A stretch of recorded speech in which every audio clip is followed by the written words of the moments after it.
cuenta la historia por medio de los noticiarios, por medio de los diarios, pues asimismo quiero mostrar un poco este mundo ante la audiencia. Hola John, muchas gracias por esta grata invitación. Muy contento de que ser parte de este espacio donde veo que has entrevistado a muchas personas muy importantes y realmente me siento muy halagado y pues espero que esto dé paso a una charla muy bacana el día de hoy.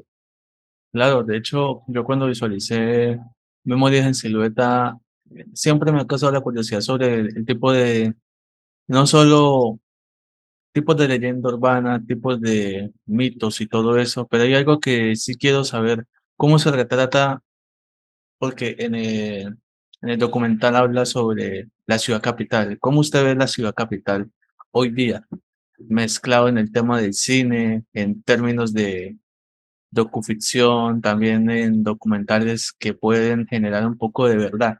Digamos que la ciudad capital que se ve en este falso documental sobre superhéroes en Colombia llamado Memorias en Silueta no es como una representación 100% real de lo que sería Bogotá. Es como decir Ciudad Gótica es como un equivalente Ujú. de Nueva York. O, bueno, Metrópolis es como Nueva York de día y Ciudad Gótica es como Nueva York de noche. Eso han dicho ciertos conocedores.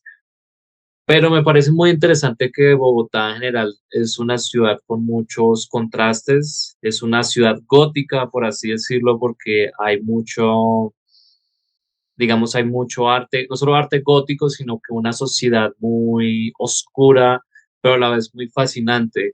Y creo que en una metrópoli donde se mezclan diferentes culturas, diferentes perspectivas, diferentes nacionalidades, hasta diferentes tipos de arte, pues da para diferentes tipos de historias.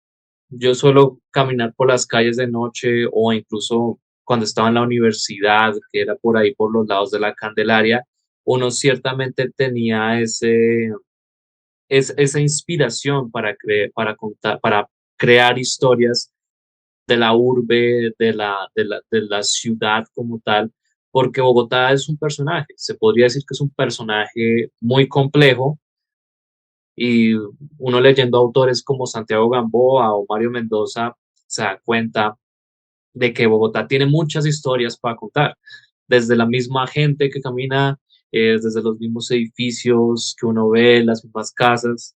Eh, es un mosaico de cosas y creo que lo que quise contar con el falso documental era mostrar esa tradición oral colombiana, esa tradición no solo oral, sino escrita, de toda esta memoria histórica y tergiversarla un poco para ahondarla en un género muy popular que es el género de los superhéroes, pero sin dejar a un lado como esa identidad criolla chichondiana que nos caracteriza. Hay algo importante, como tú mencionas a Mario Mendoza, Mario Mendoza destaca siempre en sus libros que Bogotá es una ciudad cosmopolita, entonces puedo Ujú. decir de que está encaminada como casi al universo de Mario Mendoza, pero también en el que hay una frase que dice que pues la sociedad no necesita héroes, necesita son monstruos, pero dependiendo qué tipo de monstruos, si los monstruos que le hacen daño a la sociedad o los monstruos que no le hacen un bien a la sociedad, pero que tratan de equilibrar el conflicto social. Entonces, lo más importante ahí que te digo es cómo visualiza, por ejemplo, el poder mezclar cine con la política, porque hay veces en el que en muchas documentales, por ejemplo, este es distinto a lo que está Memorias en Silueta, que Bogotá es como casi un emporio. Entonces, ¿qué significa para usted en que Bogotá sea como una de las tantas inspiraciones para escritores, tanto para viajeros, no solo para blogueros de viajes, sino también para escritores europeos que retratan a Bogotá como algo diferente, como algo que uno puede inspirarse a poder crear algo y que también la política siempre va a estar encaminada no solo en la capital, sino también en Colombia. Sí, el arte, aunque de manera inconsciente, el arte siempre va a estar muy ligado a la parte política. Pues no me gusta hablar tanto de mis propios pensamientos políticos como tal, porque al fin y al cabo creo que cada político es un ser humano y no es una persona que va a cambiar el mundo. Eh, por eso no importa si es de derecha o es de izquierda, creo que cada persona tiene sus defectos y tiene sus vainas. Y, y también está esa vaina de que la misma gente pone a veces demasiado fe en un cierto grupo de personas. Y algo que se ve mucho en incluso en el falso documental, es justamente una entrevista que le hacen al capitán y Llamas. al Así. camarada sobre superhéroes que llevaban comida a los débiles, que trabajaban con la policía, pero que habían otros que solo querían la fama. Y décadas más tarde, cuando aparece el personaje del Doctor Llamas, es como un reflejo de esa sociedad, de ese concepto de justicia que se va corrompiendo poco a poco por personas que lo toman de una forma mucho más extrema. Y es que con la forma como mostramos a los superhéroes en este falso documental, lo quise mostrar como en paralelo a la historia del cómic, como la época dorada, época de plata y la época moderna, que se podría decir que empezó en los 80 con Frank Miller, Alan Moore, Neil Gaiman y estos títulos mucho más maduros, mucho más oscuros se veía muy arraigado desde los 70s con personajes como Wolverine y The Punisher, pero que en los 80 creo que logró encontrar una voz y mucho más popularidad con obras como Watchmen, Batman, Año Uno, El regreso del Caballero Oscuro, La broma asesina, Faust, que es un cómic muy oscuro, pero que también fue de esa misma tendencia, Mouse también de Art Spiegelman, que eran cómics que retrataban temáticas mucho más pesadas, pero con los lenguajes que se conocían del cómic. Y, y digamos que Bogotá, en mi concepto, parece una ciudad salida de un cómic, porque tú vas caminando por los diferentes barrios o sectores y es una cosa con un estilo visual bastante particular, con una identidad propia. Tú caminas por un sector como el de Teusaquillo y es algo muy retro, pero muy lleno de árboles y con ese aroma bohemio que caracteriza mucho, porque en Teusaquillo están casi todas las escuelas y todos los teatros populares de Bogotá. Al contrario que vas por el norte, en un lugar como Cedritos, por ejemplo, o Porazúa, y la cosa cambia. El estilo de gente que vive en esos sectores cambia. La arquitectura en el norte, por ejemplo, es mucho más opulenta, mucho más grande, mucho más limpia. Y luego vas al centro, a la Candelaria, y está toda esa parte histórica, pero en unas cuadras más adelante encuentras la parte de los barrios, la gente marginada, los inmigrantes. Entonces como te dije, es un mosaico de muchas cosas y es fascinante a veces uno cruzar por la calle y ver las ventanas e imaginarse por un momento qué es lo que está detrás de esas ventanas, porque uno puede ver algo muy tranquilo por fuera, pero por dentro, no se pueden estar matando a alguien en el caso más extremo, o que sabe qué cosas están haciendo. Pero es fascinante ese concepto de lo que está oculto, de lo que está secreto, y es Bueno, que se puede recopilar muchas historias de diferentes formas, desde los textos, desde las grabaciones, ahora con los celulares se pueden captar de cualquier manera y se pueden crear de muchas formas, porque las historias pues al final no tienen un final, o sea, van a seguir ahí hasta que la humanidad se acabe. de hecho, es interesante todo lo que dice referente a ese mundo que has creado. Bueno, ya que usted retrata los superhéroes y todo, hay ciertos puntos que quiero pues abarcar y es,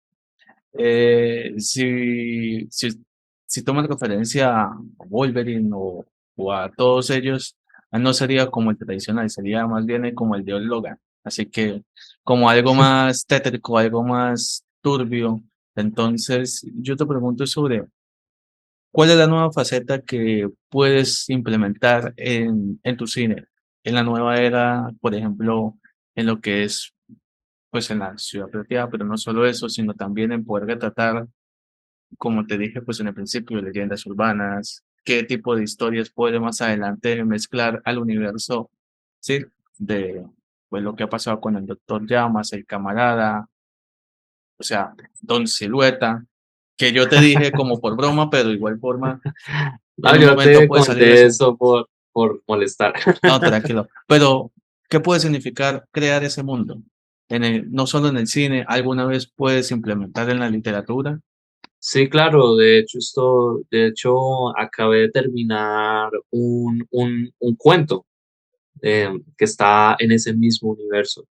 Y es que crear el mundo de la silueta es un reto bastante interesante porque todo inició con este falso documental y eso lo hicimos hace más de 3 años. Y este corto fue mi tesis de la universidad.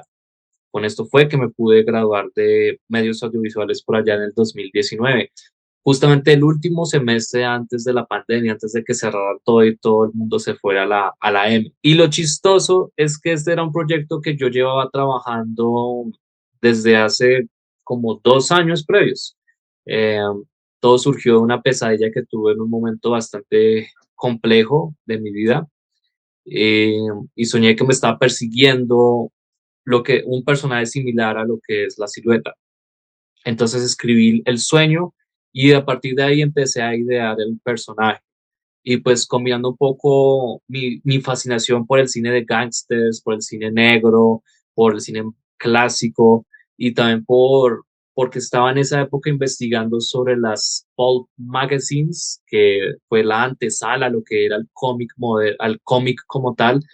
eh, Me pareció muy interesante explorar los orígenes de esas historias que al principio eran impresas en papel barato, que costaba centavos, pero grandes figuras de la literatura estuvieron ahí presentes, como Robert E. Howard, que fue el creador de Conan el Bárbaro, H.P. Lovecraft, que básicamente toda su literatura fue publicada en estas pulp magazines. Eh, También Walter B. Gibson, que fue el creador de La Sombra, que fue una clara inspiración de la silueta. Y de hecho, la película de 1994 con Alec Baldwin creo que es una peli bastante infravalorada dentro del género. Y pues también que yo me crié en esa época donde mostraban todas esas pelis de superhéroes que estaban ambientadas en la época de oro del cine, entre los 30 y los 40, porque como Batman del 89 le había ido tan bien, entonces estaban sacando pelis sobre personajes que surgieron más o menos en la misma época, como Dick Tracy, como El Fantasma, como La Sombra, y The Rocketeer también, que es otra película que me parece bastante infravalorada. Entonces esa estética del cine clásico me llamó mucho la atención y pues desde que casi no hay muchas historias de superhéroes en Colombia, pues quise aprovechar esa oportunidad. Porque viendo nuestro cine, el cine fantástico es algo casi tabú en Colombia. Es algo que se hace, pero no es algo que que acapare tantas miradas como una película como Los Reyes del Mundo, por ejemplo, o La Jauría, o o Madre, que puede que sean películas muy buenas que retraten una temática muy real, pero la cuestión es que termina alejando a las audiencias en general, porque el cine colombiano llegó a un punto en que las audiencias locales solamente tienen dos opciones. O ven las películas comedias de Davo García que salen el 25 de diciembre, que son más como un sketch de Sábados Felices extendido a 2 horas o hora y media, o ver una película que es básicamente porno miseria sobre una temática social con personajes, con actores naturales y finales súper pesimistas que al final no aportan una solución al problema. Obviamente hay que mostrar este tipo de cosas porque es necesario que la gente vea los horrores por los que pasamos en Colombia, pero tampoco me parece justo que tengamos que restregarle ciertas cosas a las audiencias que ya de por sí van en la calle con esa carga emocional por lo que ven en noticias, por lo que ven en la calle, por lo que viven en el día a día. Y Colombia es un país bastante complejo, es bastante violento, bastante racista, bastante sexista, bastante dividido y polarizado. Pero la mayoría de gente va a los cines pues es para ser transportados a algo diferente. Y en eso pues Hollywood obviamente gana mucho más dinero porque pues dan las películas que el público eh, quiere ver para transportarse, para olvidarse por un par de horas de las crueldades del mundo real. Y me parece chistoso que siendo nosotros el país del realismo mágico, no pongan tanto en cuenta a nuestro cine fantástico, como las pelis que hace Juan Diego Escobar Alzate, que fue el director de Luz, Andrés Beltrán, que dirigió Llanto Maldito, que es un peliculón, y yo fui una de las pocas personas que fui a verla en una sala de cine. La vi como con tres personas, pero yo la disfruté bastante. Y no es porque Andrés sea un parcero y todo eso, porque yo la vi antes de conocer a Andrés, pero me llamó mucho la atención porque era una película que mezclaba un drama real, que era pues esta pareja que trata de revivir las llamas de la familia después de una terrible pérdida y luego tienen que enfrentarse a este ente sobrenatural, pero fue hecha de una forma que se sintió que alguien que estaba atrás de cámaras quería contar una historia y quería transportar a los espectadores. O incluso Luz, La Flor del Mal, esa yo la vi, fue la primera película que yo vi en pandemia. Y fue muy extraño porque fue dentro de una sala procinal y esas salas son re chiquitas y viejas, pero fue chévere ver esa cinematografía tan bella de esa película en la pantalla grande. Eso fue algo muy, muy bacano. Y ciertamente viendo otras pelis como La Otra Forma, que estuvo recientemente en Sitges y que ganó una mención especial por allá, y los noticieros no hicieron titulares de eso, sino Ese es el problema. hasta ya después cuando nos tocó compartir lo de del video que le hizo la Filmoteca Maldita, ahí sí en Proimágenes al día siguiente sí le hizo un artículo sobre La Otra Forma. Pero ese es un problema porque la gente pregunta, bueno, ¿y por qué Colombia no es en cine fantástico? Sí lo hay, pero hay un claro problema de distribución que no solo afecta al cine fantástico, sino al cine independiente en general. Porque, pues por mi propia experiencia, he notado que los canales y las agencias de publicidad tienen una clara desconexión con la audiencia que consume redes sociales 24/7 y con la gente que está buscando y explorando nuevas cosas. Hay una clara desconexión de eso y la gente se está perdiendo de buenos trabajos por culpa de esa falta de interés por la distribución. Y eso es un tema que también me he dado cuenta que es muy poco hablado cuando se habla de cine, porque todo el mundo puede hablarte del guión, de la producción, te puedo hablar de la filmación, te puedo hablar de los efectos especiales, pero la película, ¿qué pasó? No, se quedó ahí guardada por unos años porque no encontramos una forma de distribuirla, porque la gente de ventas nos quería sacar un ojo de la cara, etcétera.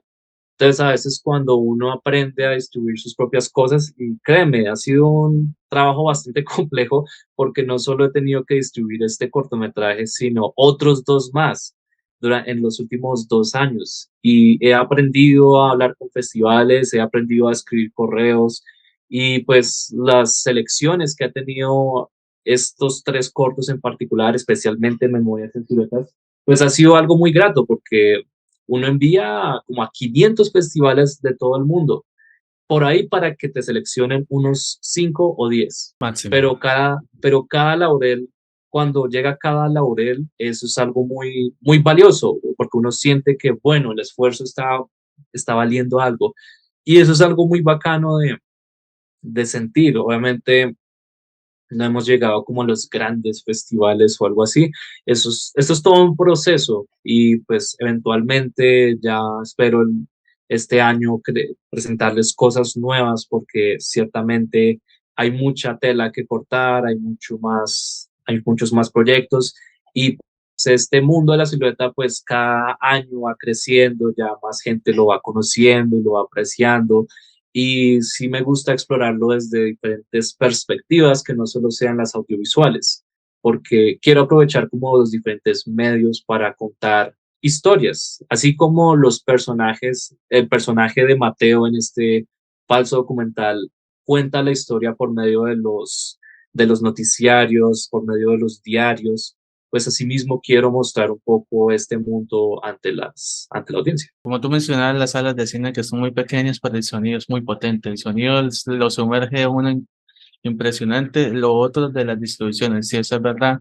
A veces si uno retumba en medios locales, medios independientes, medios emergentes de cine, ya las grandes empresas van a poder recapitular y catapultar eso.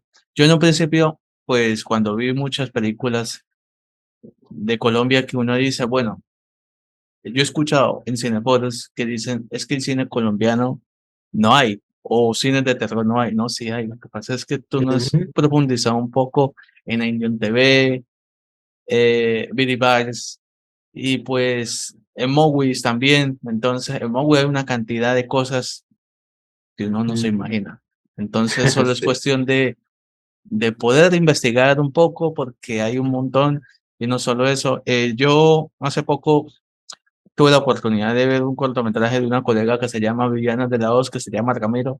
Es uno de Ah, sí. los cortos diferentes a lo que uno ha visto. Me gustaría que estuviese en el Letreum, esperemos que sí, pero es una historia que mezcla no solo la realidad, sino que a veces la gente de tanto sumergirse dice, pero esto no es real, porque es algo que, y además, Memorias en Silueta es algo que uno dice, ¿será verdad lo de Camarada? ¿Será verdad lo del antiguo Teatro Colón? ¿Será verdad lo del Doctor Llama? ¿Lo de la esquizofrenia? Eso es un montón de cosas. Entonces, yo lo que te digo es, bueno, ya estando Memorias en Silueta, porque yo sé que está en BD Bars, en el catálogo, si no estoy mal, Ujú. este, ¿sigue Psicomasis allí o en otro medio? ¿Cuál es el futuro ahí en esta, pues, en esta distribuidora que me parece interesante? Y no sé, que nos comente un poco sobre cuáles son esos dos proyectos que vienen. Bueno, no te puedo contar de mucho, pero, pero digamos que va a estar chévere. No es porque yo sea el que los esté liderando, pero van a estar chéveres. Uy. Pero bueno, te puedo contar más o menos de uno de esos. Uno de Ah, esos es un corto que es adyacente a este universo de la silueta. Pronosticado si Dios permite, poderlo estrenar a finales de este año. Es un proyecto que ya llevamos bastante tratando de preparar y pues poco a poco hemos visto como avances, pero hasta ahí te puedo contar. Eh, Porque también la idea es seguir distribuyendo este corto, pues para cuanto más tiempo se pueda, ya que el año pasado fuimos muy afortunados de tener los festivales, pero también eventos de exhibición aquí en Bogotá. Hubo un evento de exhibición en el Boulevard Niza, que fue en el Diseño Geek Fest 3. Lo presentaron en esa pantalla gigante que queda por la parte del domo del centro comercial Boulevard Niza y fue una experiencia muy bonita compartirlo ahí con todo el público que estaba llegando al evento. También mostrarlo en feria, también mostrarlo en eventos donde con diferentes públicos, porque este corto dio para mostrarlo en eventos de gente que quería ver como cine social o cine independiente o cine colombiano, que no necesariamente son fanáticos de los superhéroes. Y también este corto dio para verlo con público que está más adentrado en el tema del cómic, en el tema del cosplay, en el tema geek. Entonces, verlo con diferentes audiencias es algo muy enriquecedor, pero también es chévere cuando se adentran en la historia y de hecho hay gente local que me ha preguntado si parte de esos eventos sí sucedieron, eh, lo cual les dije pues, oh, ¿qué te digo? Me gustaría, lo que te diga pero, mentira, diga. pero tristemente no. Y hay gente del exterior que lo ha visto también porque este corto también ha estado en Perú, ha estado en México, ha Wow. estado en Chile. Estuvo en la India el año pasado, que fue el último festival en el que participó en el Cineast International Film Festival. eh, y la gente me decía, pues que, o sea, algunos me decían, bueno, yo no soy muy verseado en la historia colombiana, pero pues me parece interesante todo eso, o sea, ¿cómo hiciste eso? Y si pasó. Y me parece muy valioso ese tipo de comentarios, porque yo la verdad no pensé, o sea, hay ciertas partes en el corto que se ve como demasiado ficti la vaina, y además porque esta vaina lo hicimos con muy bajito presupuesto, de hecho no teníamos casi dinero con este corto. Y eso es poquito volviendo con el proyecto original que se iba a hacer con Memorias en Siluetas, que por motivos presupuestales, después de haber hecho casting, scouting, que es como el trabajo de buscar la locación, después de haber concretado los formatos y todo eso, eh, un par de personas se fueron del proyecto y pues quedamos solo dos personas para hacer algo. Y la cuestión es que nos tocó replantear las cosas y ahí fue donde surgió la idea de hacer el falso documental, porque mi tutor de la tesis me sugirió hacerlo ya que había creado un universo y y pues era una buena forma de explorarlo usando material de archivo, aprovechando las locaciones en Bogotá y aprovechando los diferentes recursos que pudiera usar y que no me costaran tanto dinero, pero ciertamente eso fue difícil porque cada fotografía que aparece en ese corto, cada montaje fue bastante largo de hacer. Fueron bastantes horas tratando de hacer que ciertos personajes encajaran en esas fotos, pero fue bastante interesante porque pude experimentar mucho con las diferentes narrativas y el hecho de que el falso documental empiece como algo súper personal e informativo para luego pasar a algo como La Bruja de Blair. Eso me pareció interesante y a mí me gusta mucho lo que es mezclar los géneros y los estilos, porque así como la comida es chévere uno tener las diferentes opciones, pero que hagan un plato delicioso. Entonces, me parece interesante que la gente, pues no hay una persona que me haya dicho todavía que la secuencia, como se va desarrollando la historia, va como yendo fuera del lugar, sino que la gente me dice que les parece muy chévere el desarrollo y cómo se va contando toda esta cronología y todos estos misterios y que incluso la secuencia final, aunque es muy diferente al resto del corto, se siente como parte de ese mundo. Y creo que también nos enseña una lección muy importante y es, primero que todo, tener un buen equipo de trabajo. Segundo, encontrar buenas locaciones, porque hay muchas locaciones donde no tienes que pagar absolutamente nada, pero pueden ser las indicadas para contar esa historia y pues también ser muy creativo y usar los recursos que se puedan. Excelente. Bueno, tengo 4 preguntas en una para que sea el espacio tuyo. Bueno, vamos con la primera y es, yo sé que en algunas partes del documental, bueno, puede ser documental porque para uno es corto documental, bueno, este, se ha utilizado archivos de Archive.org y es Ujú, algo muy bueno. Y hay poca gente que sabe que la mayoría de todos ellos es acceso libre.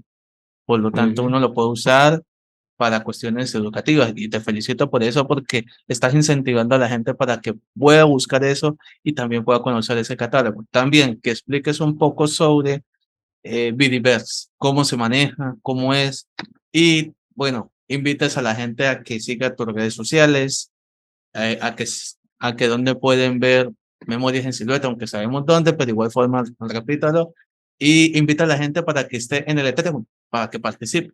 Claro que sí. Bueno, en este caso, Vidiverse es una plataforma de streaming de Australia que creó Alex Proyas, el director de películas como El Cuervo de 1994, Dark City del 98, que ahorita en febrero cumple su 25º aniversario, peliculón, por cierto. También fue el director de Yo Robot con Will Smith y su última película en Hollywood fue Los Dioses de Egipto antes de decidir irse de ahí porque ya estaba cansado de tanto control hollywoodense que tenían sobre su trabajo. Entonces lo que él hizo durante la pandemia junto con The Heretic Foundation fue básicamente crear una plataforma donde los cineastas independientes que tal vez tienen problemas de distribución y no tienen para pagarle a un agente de ventas, pues puedan enviar sus proyectos y que pudieran ser mostrados ante todo el mundo. De hecho, la plataforma afortunadamente está disponible en todo el planeta, así que si estás en Colombia, puedes pagarla. La suscripción mensual no es tan cara, pero bueno, más información allá en vidiverse.com. Entonces, yo envié la solicitud y pues como un mes y medio después me la aceptaron y al final el corto pudo estar dentro del catálogo y pues fue algo muy chévere porque Dark City para mí es una película que me inspiró cuando lo vi, cuando era adolescente la vi y me inspiró a volverme cineasta, a querer saber cómo se hacen las películas.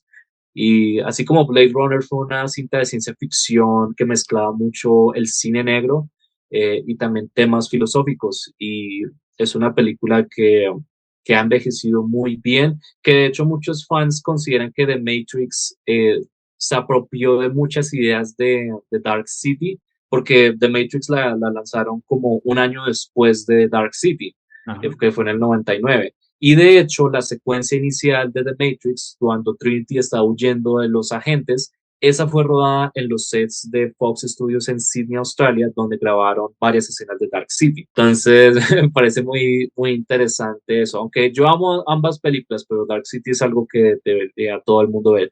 Al igual que Memorias en Siluetas, obviamente. Pueden encontrarla en vidiverse.com. Me pueden encontrar a mí en redes sociales como Jan Cárdenas 95, Jan Cárdenas, en los números 9 y 5. También el Mundo de la Silueta tiene un Instagram propio que se llama mundo de punto la silueta. Ahí podrán encontrar como las actualizaciones y lo que se vendrá con este universo ficticio. Y pues ahí cualquier cosa estoy publicando porque a mí me gusta publicar cuando hay novedades, cuando hay eventos. Aunque el corto esté en una plataforma de streaming, también habrán proyecciones presenciales.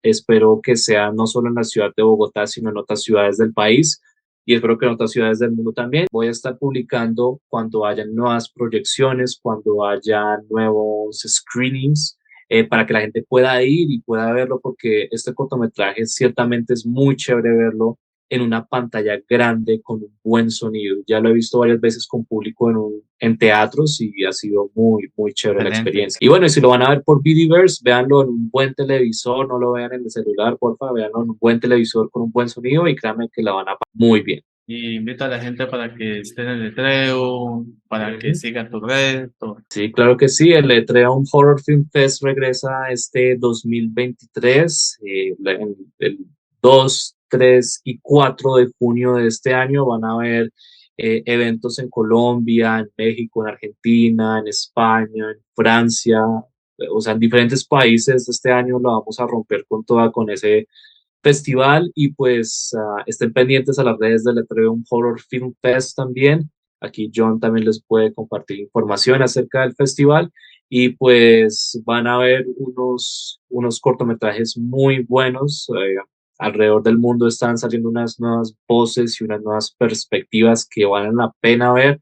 Ciertamente en la edición del año pasado pude ver varios cortos que me llamaron mucho la atención y a veces de jóvenes que al igual que yo, cuando tuve que hacerlo de mi tesis, estaban sin recursos, sin nada y pues salieron adelante con sus amigos e hicieron un proyecto donde se le ve las ganas y el amor por eso y eso se refleja cuando se conecta con la audiencia y se refleja mucho cuando la gente siente algo, así sea una vaina que se hizo con 100.000 pesos colombianos. Muchas gracias a ti, John. Muchas gracias a la gente que nos estará viendo y gracias una vez más a la audiencia y a los fans que hemos creado en estos últimos 2 años. Y pues vamos a seguir adelante con estos universos Listo. para que se entretengan un buen rato.